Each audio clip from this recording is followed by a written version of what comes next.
We got 5 games on Saturday. Let's preview them. Who are we streaming in? Maybe we're going to get a W? I guess we'll find out. Michael Bolton. Thanks, Josh. It's Michael Bolton here, and it's time for another episode of the Locked On Fantasy Basketball Podcast. Let's get to it. Let's get to it, indeed. You are Locked On Fantasy, your daily NBA fantasy podcast. Part of the Locked On Podcast Network, your team every day.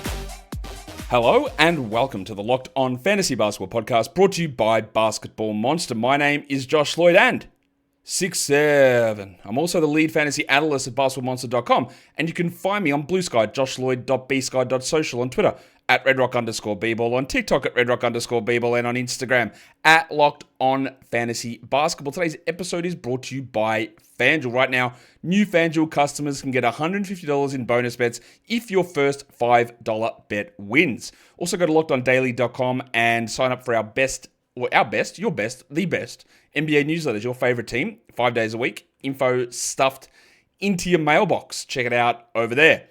Double banging over here is always appreciated. Subscribing, commenting, all that sort of stuff. I'd love to hit 90K here on YouTube before the end of the season. I don't think we're going to get there, but I guess you never know. You never know. So if you haven't subscribed, let's go and hit that. All right, we are here to talk about Saturday's games. It is National Margarita Day. So give me 1 margarita, give me 2 margaritas, give me 3, give me 4, give me 5 margaritas. If you want, I'll take them. I don't know if I'll do the other things. I guess that depends how good the margaritas are. Also, question, if you do drink margaritas, how do you drink them? Frozen? Do you have them sweetened? Get out of here. I want them as sour as possible. Tequila, lime, orange liqueur. That's it. I don't want nothing else in there. That's how I want it. How do you want it? Hopefully not incorrectly. 5 games Saturday. Early start. We've got a 5 p.m. Eastern game. That is always important to note, so you know when you're starting these, when you're setting your lineups. It's actually, is it 4 p.m.? 4 p.m. Central? Yeah, okay, that's weird. It's 4 p.m. Central in Chicago. Then we have a 7:30 game, 7:30 Eastern, 8:30 Eastern, 9:30 Eastern, and 10 Eastern is the final game, which is the 7 p.m. Pacific game in Portland. 5 games. Early one starting at 5 Eastern. So there you go. We're going to look at what's on my radar. We're going to look at streaming options. Like I said yesterday, I'm going to start to transition this show into more of a categorical specific streaming show versus overall streaming, because we need to be more intentional with what we're doing at this point of the year. For Points League, the stuff stays the same. We're just looking at who is going to score us the most fantasy points. That is our idea. We need to be more focused on chunks. We need to be more focused on individual categories at this point of the season. So let's take a look, and that goes for Roto and head-to-head category leagues as well, because you're going to be more focused on getting categories in Roto to protect categories or to catch up in categories also. Let's take a look at that first game.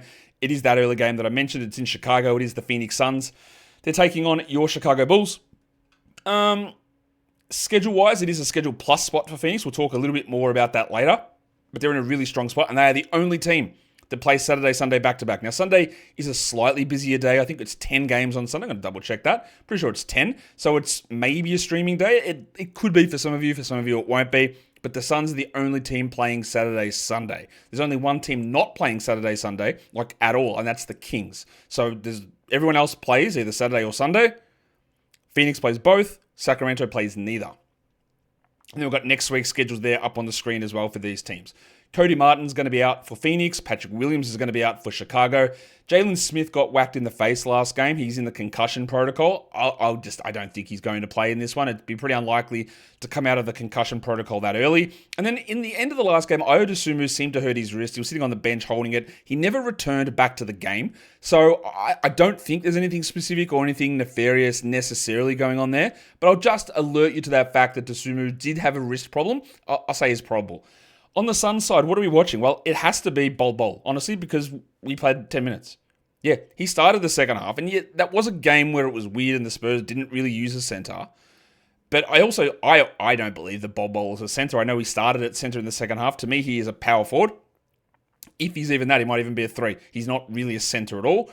We'll see what they do. I don't imagine, as much as I can deride the value of Nikola Vucevic, because he's a below-average NBA starting center, he's way too strong for Bol, and he'd cook him in that sort of a situation. Defensively, be a little bit of a different story. I don't know what they're going to do with Bol. Are they going to, and we always had these worries when the team got healthy, and they're still not fully healthy waiting for Cody Martin, is it where would he play? And the answer is not at all, really. So if you wanted to drop Bol, I think it makes complete sense. If you want to see what happens in a game where maybe there's more of a traditional lineup, where it's not Jeremy Sohan playing center, then you wait to see what happens here. But the underlying thought should be, with him, Bol, with Nick Richards, is they aren't good. And that is always going to limit the overall upside of playing time when teams get healthy. For the Bulls, Matas Buzelis also is not good. Right? That we get that straight. He is not good. He might become something good. I'm not sure. But at the moment, he isn't very good. It doesn't make a lot of sense, though, to take his minutes away and give them to Julian Phillips, because that's what happened last game. Buzelis, I believe, if he got 32 minutes a night, he could run top 70, and that would mean that you would just hold him through everything. But we aren't at that spot, are we?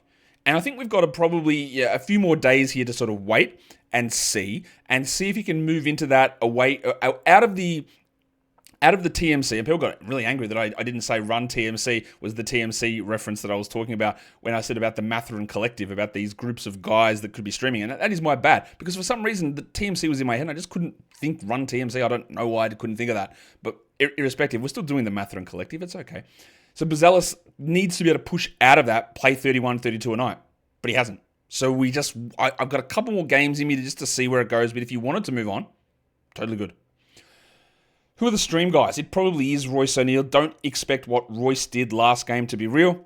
But he is playing big minutes. And if he continues to play big minutes, he's at least in the TMC. He's at least a streamable option who, with the Suns having an unbelievably good schedule, that might be useful if you want to preserve moves. Adding Royce, getting the weekend back-to-back, getting 5 games in 7 nights, pretty good option. For the Bulls, Lonzo Ball. Yeah, he started over Ayo Dosunmu. He played 28 minutes. His shooting is in like one of the worst. He's basically shooting like Tijan Salan, and that's how bad it has been. I do believe Lonzo can be better than that, but at the moment, that's dragging everything down. I would be streaming him. I would be using him. I'd consider holding him, but we need this shooting to turn around. Like we don't have a huge amount of time to wait on that getting back to any level of normalcy. The second game, we're going to Philadelphia. It's Brooklyn taking on the Philadelphia 76ers in Philadelphia. In terms of who is out, I don't expect Noah Clowney to play. They said that he's doing limited one-on-one stuff of practice. That doesn't sound like he's going to play. And what is important, because this man has been playing 27 minutes a night, Tosan Ebonwan, who is a two-way contract player. And the reason I don't normally list two-way contract players in the injuries section, because usually it doesn't matter. But Tosan had been playing 27 minutes a night.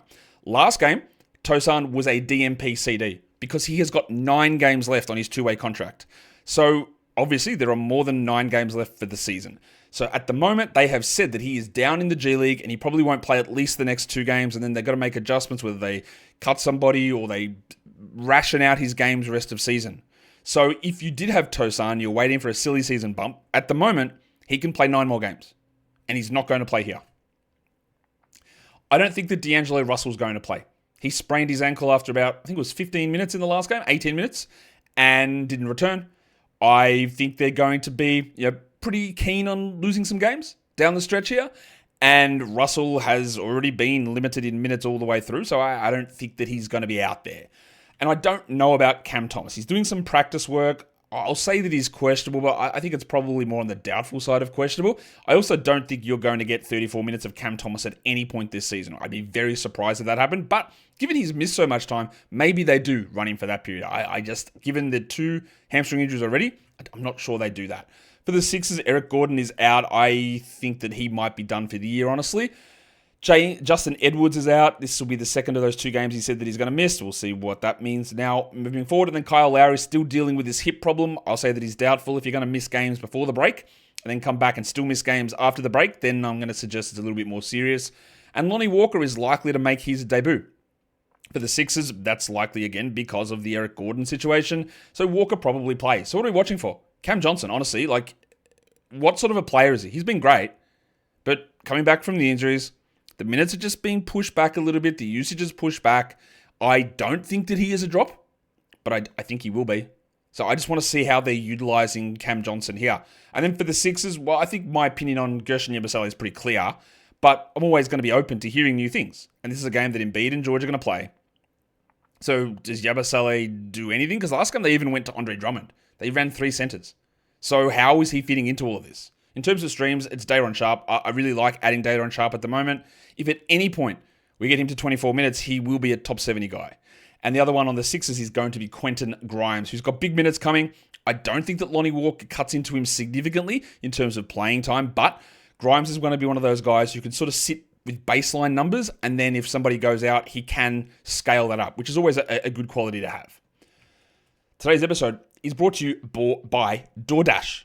With the NBA, we're on, and every day, it's not just the days that I read this ad. If somebody, thanks to Dash Pass, scores 50 points, well, the next day, you got a huge deal. In fact, they swoosh and you save.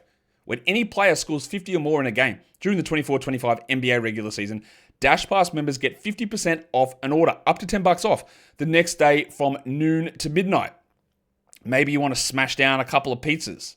Small ones, big ones, whatever. It doesn't matter because you got 50% off, up to $10 off that order if someone scores 50. Maybe it's wings. Maybe it's something healthy like a salad. That's up to you. I don't care what it is. Just make sure you're using that deal when someone scores 50 points.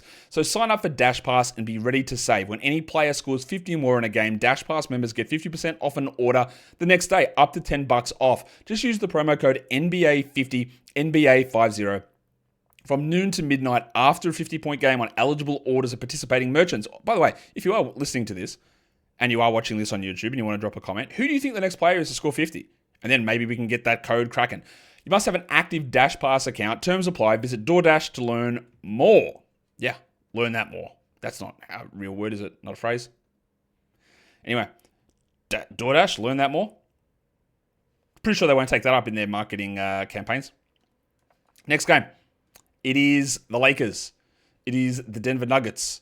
Luka will be back for this game after he sat on the back-to-back last time out, taking on Denver. Jared Vanderbilt also rested. For some reason, I didn't even include Luka on that list of injuries. Yeah, like he's back.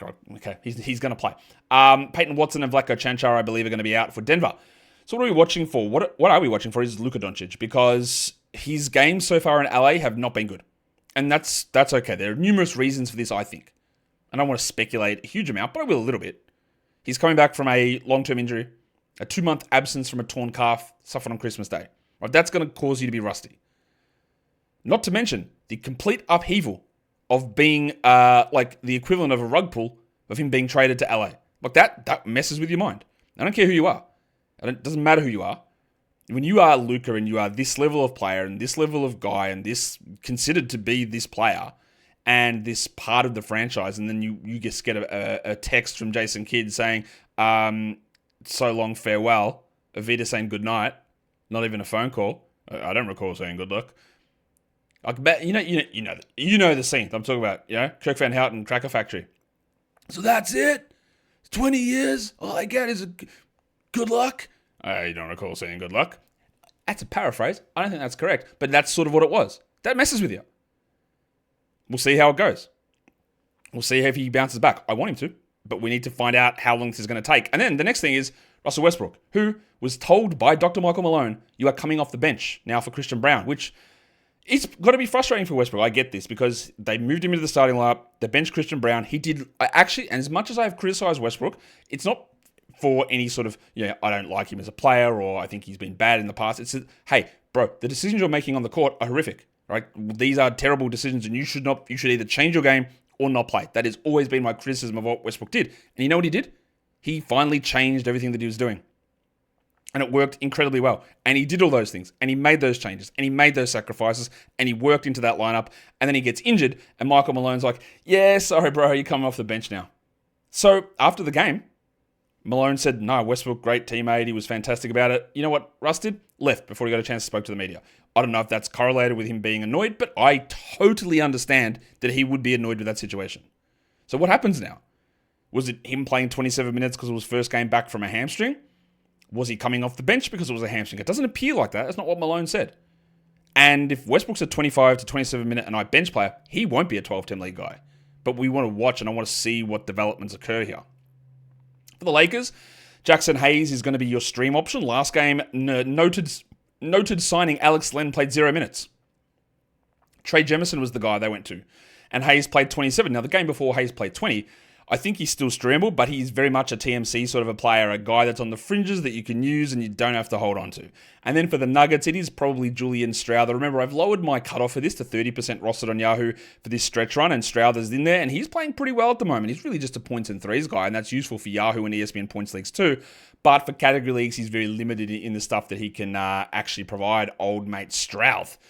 The next game involves two teams on a back-to-back, so there's not a lot that I can say about the Rockets and the Jazz. The Jazz is the one that we really, really need to look at because who knows? Because all of my core system beliefs were shaken. Because I just thought, well, okay, Larry Markin and John Collins, they won't play back-to-backs. In fact, there was games that they just were sitting out, non-back-to-backs, just continually sitting out. And then you know what happened? They played in a back-to-back. Walker Kessler and Jordan Clarkson didn't, but now I don't know what to believe. So, I don't know. What I do believe is that Tari Eason will not play for Houston. He will play on Friday. I don't think he plays on Saturday. Cody Zeller, I don't know if he's ever going to report to a team this season at all. No idea. Don't think he's there. Steven Adams will be debatable in terms of the back-to-back, whether he's ready to go or not. And then Fred VanVleet is out on Friday. I'll put him questionable for Saturday, coming back from that ankle. It does appear like he's pretty close. And Jabari Smith is likely to play Friday. I don't think there'll be a back-to-back restriction on Jabari. It's a broken hand. I think he'll be fine. I think he'll play on Saturday, but I'll put him as probable. And then I just don't know for these Jazz guys. Markkanen, Collins, Kessler, Sexton, Clarkson. All of those apart from Sexton are playing on Friday. Sexton's still dealing with the ankle. Maybe Collins available Saturday. I don't know. But this is a team where I don't know. There's so many things that can change. In terms of stream guys, probably is Dylan Brooks. Look, if Jabari Smith is available, you go with him, but Eason's not going to be there. Cam Whitmore's just a step down as well. And then in Utah, well, it really just depends, doesn't it? If Jordan Clarkson's there, you go with him, but if he doesn't play, like Kyle Filipowski, Michael Potter, watch for KJ Martin as well. He might be a good option. Maybe it's Fima Hailuk. Maybe it's John Juzang. Don't know. There are a lot of different options, and we just have no idea. Because they completely confuse me with what they're going to do. So we'll have to find out, I guess. The final game of the day involves old mates, the Hornets, up against the Blazers, a tank-orific game. Both teams will want to lose. Let me rephrase that. Both teams' management will have it in their best interests to lose. The coaches, the players, they will always go balls out trying to win. That is what will happen. The Hornets are on 14 wins. The Blazers are on 23, so obviously the Blazers aren't catching Charlotte.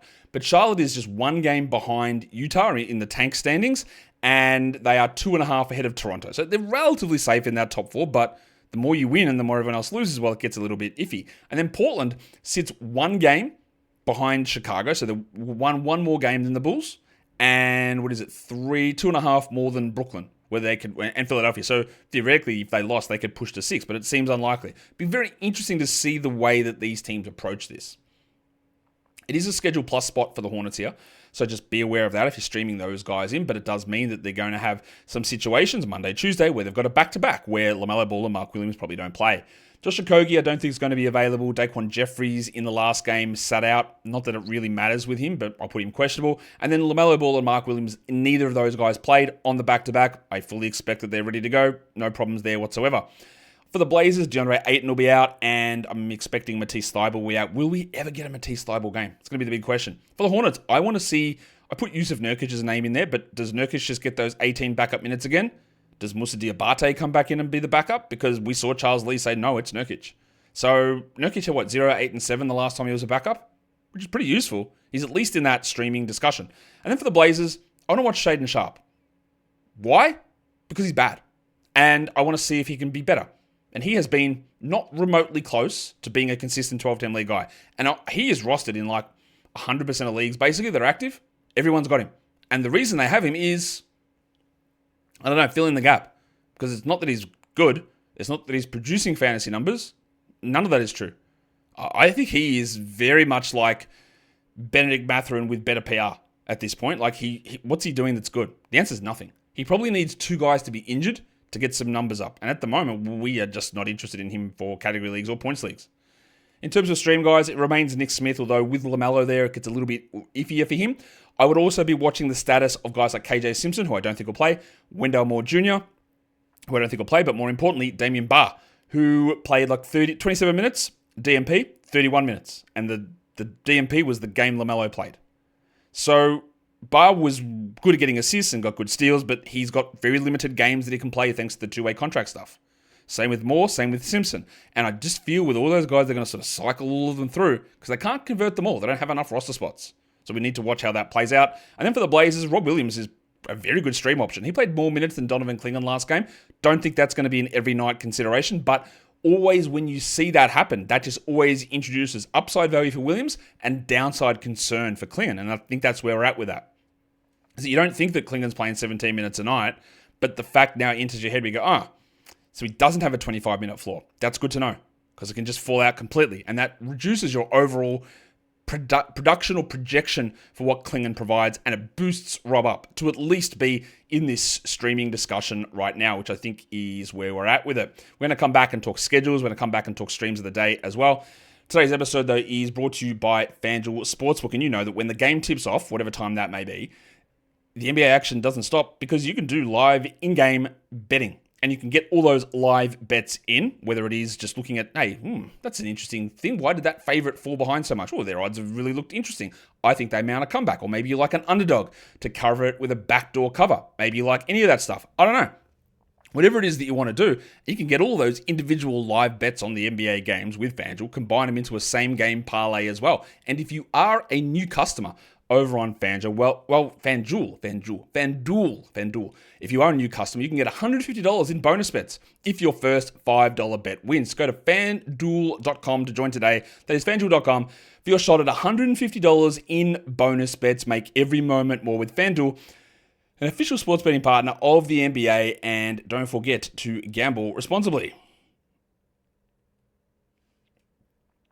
Okay, let us now take a look at the schedule-based ideas around this little period. Again, we need to be cautious with our moves. We need to be maximizing what we do. There are going to be mistakes when you pick up guys. 100% that is going to happen. But part of the idea with any sort of strategy I think we have in fantasy, whether it's the idea in category leagues of punting, whether it's the idea of getting bulk guys in through streaming, whether it's taking flyers on upside, it's about, hey, what are the ways that we can try and maximize our outcomes? And yeah, you could have made an ad on Sandro Mamukelashvili and played 0 minutes.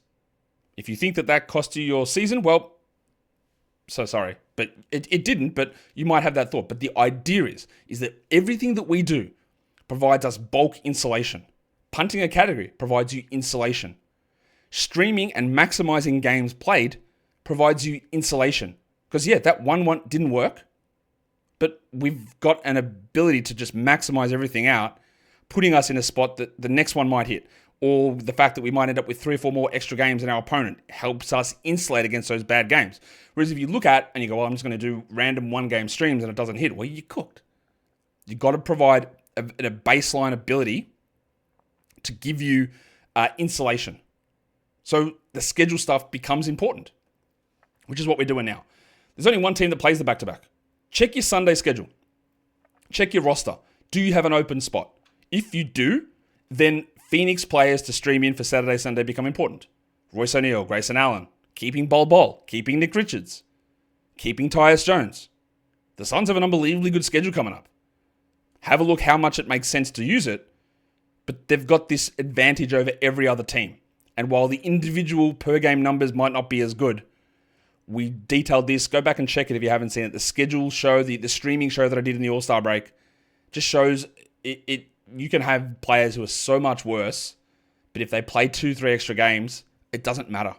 That is where you get the value. So pay some attention to that when you're making your decisions. If you want to get chunky over the next 5 days, Saturday, Sunday, Monday, Tuesday, Wednesday, got 6 names here who are all at least 70% available in Yahoo leagues. Quentin Grimes, Royce O'Neal, Lonzo Ball, Karis LeVert, not good last game, but again, we think that we can get if we talk about minutes instead of games, can you get 90 minutes out of Karis across 3 games? A 32, a 32, a 24, maybe? 26, maybe? That's 90 minutes. And that insulates you a little bit from bad and good. You got Rob Williams, who might get 22, 22, 13, right? That's 70-odd minutes, or 68 minutes, or maybe it's even 69 minutes. And that's okay, because Rob Williams in those minutes can produce. And then same with Matos Bazalis, 3 games, 5 nights. Can you get, let's say, 78 minutes? Is that the correct number that I was thinking of? I think it is. No, not quite. Trying to calculate this on the fly. No, 81. 81 minutes is what I was thinking. You get 81 minutes out of Buzelis across 5 nights. Maybe. Is that enough to matter? Well, they're the 6 names that I like. Grimes, O'Neal, Lonzo, Levert, Rob Williams, and Buzelis as my little chunky guys there. If we look at 5s and 2s, because you know us, our calendars don't start on Mondays. We're free flowing. We don't abide to the rules of the universe. Saturday through to Friday, 7 days. Who plays 5 games? Phoenix. Who plays 2? Sacramento. So think about this. Keon Ellis is on your roster. Yeah, I really love him. He's got this upside. Wow, it could be really good. Royce O'Neal's on your waiver wire. He's nowhere near as good as Keon Ellis. I agree with all of that. Right? Grayson Allen's probably not as good as Keon Ellis. The upside's not there. But over the next 7 days, you get 2.5 times as many games out of those Suns players. So when you're talking about where that value lies and understanding again that we have got 50, 60, 70 different players who'll be sitting around on waiver wires who can fit within a plus or minus 15% production of that group of guys, you're getting 2.5 times covers you. So a fringe Suns player is better than a better than fringe. Now, is it better than, let's the Kings example. Is it better than Malik Monk? Probably not. DeRozan? No. Levine? No. Sabonis? No. Keegan Murray? Yes. Yes, it is. And it seems stupid. You go, what if I drop Keegan and my opponent picks him up? Great. That would mean they're stuck with 2 games over 7 nights. Or whoever it is. And that limits what they do. Be very, very, very judicious with how you use your moves through this period of the season. I'll continue to say it because it's very important. Let's look at daily streaming now. Apologies to the guys who just wants me to list streams out and don't do any spiels on guys. Sorry, mate. I'm sure you're still not here waiting for this, but that's okay. The stream of the day, 10-teamer. I'm going to go with Lonzo. I understand the field goal percentage isn't particularly good, and all he needs is a game where it gets to below average instead of Tijan Salan, and then we're cooking. 12-team, I'll go Rob Williams. 14-team, Day'Ron Sharpe. But honestly, all 3 of those players, I think, are very, very good 10-team streamers. Very good. And Day'Ron Sharpe has got definite stash ability over any of those guys. I love what Sharpe is providing. Your deeper league one, yeah. That's a name I haven't heard of for a long time. Of course I know him. He's me, Killian Hayes. You know why? He played 21 minutes last game. I'm not sure if Cam Thomas is back, but I feel pretty good that D'Angelo Russell won't be. So you know who might trot out as the starting point guard for the Nets on Saturday? It might be this guy. And he might have 7 points on 2 of 9 shooting, but he might have 7 assists and 3 steals. Chuck in a block with 5 rebounds, and actually that's actually not that far off what Lonzo Ball does. It's just a one-time situation here because Russell is out. Maybe they do go to the Vulture Reece Beekman. Maybe Keon Johnson slides across and plays and Jalen Wilson moves in. I don't know. But first game, he just signed. He played 21 minutes. I went, oh, okay. And then Russell went down. So, yeah, Killian Hayes. Yahoo and ESPN points. It is Quentin Grimes. There is that guy that I look at as a pretty good option. We'll talk more about more points league guys in a sec. For category leagues, again, a lot of these names are just names that you need to know, and they are important for all sorts of leagues anyway. For 10-teamers, we go Lonzo, Robbie Williams, Royce O'Neal, Grayson Allen, Day'Ron Sharpe, and yeah, Killian Hayes is at least somewhat of an option if we do get that confirmation of D'Angelo being out. It could be a case where he still plays just 15 minutes off the bench and it is Johnson or Beekman who start. But the game last one gave us a little bit of an inkling that maybe they pushed Killian into a larger role. Was Killian on this team in camp? I think he was. I think he was part of their team in training camp. Anyway, 12-team streamers. We've got Nick Smith. That can just go any which way. It's rough. Dorian Finney-Smith is like the opposite. Very little boom ability, but he doesn't give you many big dooms either. Like he's sort of just in the middle. Josh Green, similarly, he was pretty good last game. LaMelo returning impacts him somewhat. The Cockroach, Mason Plumlee, given whatever's going on in Phoenix, he played more minutes than Nick Richards and Bowl last game. So, yeah, I guess maybe. And then you go to Trenton Watford and Cam Whitmore. And you notice with 5 games on, we're getting into pretty rough territory here in terms of players and their production. And for deeper leagues, Zaire Williams, he's a very hit-and-miss player. He's going to start, so I do like that part of it, but he could be really terrible. Seth Curry, I like Zach Collins because he's going to be the backup center in Chicago. That's for deeper leagues, but I don't think there'll be a situation where Vooch doesn't play. But Collins is it now, while Smith deals with a concussion. I've got his new teammate, Kevin Huerter, old fan of pants. He's getting 17 to 18 minutes. And then I'll just put Kyle Filipowski in there because I just don't know. Now, Filipowski will jump way up if Collins, Kessler, Markkanen, or a combination of those guys are out. At the moment, he might be a 10-minute player. And then, unbelievably, I'm going to put Tijan Salam there. And I hate it, but he's playing 23, 24 minutes. What if there's one game where he just doesn't shoot 20%? Could it possibly happen? I guess so. I don't feel good about it, but I guess so. For Yahoo Points Leagues, it's slightly different to ESPN Points Leagues today. Not that different, but it's slightly different. Quentin Grimes, Royce O'Neal, Lonzo Ball, Robbie Williams, Matas Buzelis, and Keon Johnson. And then for ESPN, there's only one name different. Just take Keon Johnson off the bottom of that list and add in Grayson Allen. So Grimes, Royce O'Neal, Lonzo Ball, Robbie Williams, Matas Buzelis, and Grayson Allen. And that, on National Margarita Day, is a preview for Saturday, February the 22nd in the NBA. A 5-game day before we head into a 10-game day on Sunday. Don't forget, though, to hit the bang on this one, the thumb up, the comment, all that sort of stuff. And don't also forget that, we are heading into the weekend. We are heading into Sunday. We are heading into Margarita Day, which is always going to be a fun time. But remember, you have some good things that you've done. You have some good things that you are going to do, and whether that is playing fantasy or not, even if you lost Victor Wembanyama, all right? Who knows what happens to your opponents? Keep trying, keep working, keep refining your processes. Guys, we are done here. Thank you so much for listening, everyone. See ya.